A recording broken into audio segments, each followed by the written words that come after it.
వారితే చక్రవర్తి అయి రాజ్యమునేలే రామయ్య తండ్రి మాటకై పదవిని బదలి అడవులకేగెనయా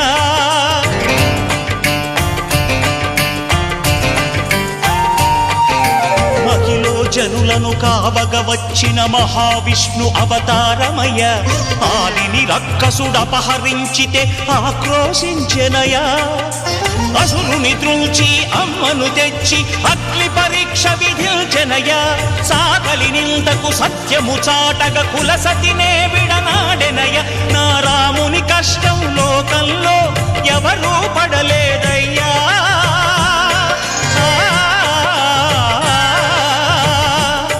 నా రాముని కష్టం లోకంలో ఎవరూ పడలేదయ్యా సత్యం ధర్మం త్యాగంలో అతనికి సరిలేరయ్యా కరుణా హృదయుడు శరణ